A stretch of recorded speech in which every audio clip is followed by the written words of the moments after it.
और चलिए खबरों की शुरुआत सबसे पहले मॉनसून से ही करते हैं। मध्य प्रदेश में दरअसल भारी बारिश की चेतावनी जारी कर दी गई है। मौसम विभाग की माने तो मध्य प्रदेश के आधे हिस्से में आज भारी बारिश हो सकती है। 30 जिलों में अति भारी बारिश का अलर्ट जारी किया गया है।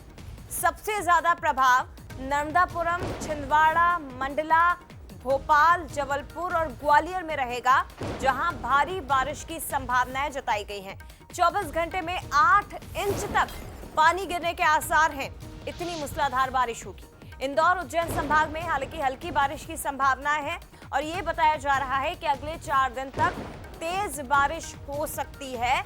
अलर्ट जारी कर दिया गया है मौसम विभाग की ओर से।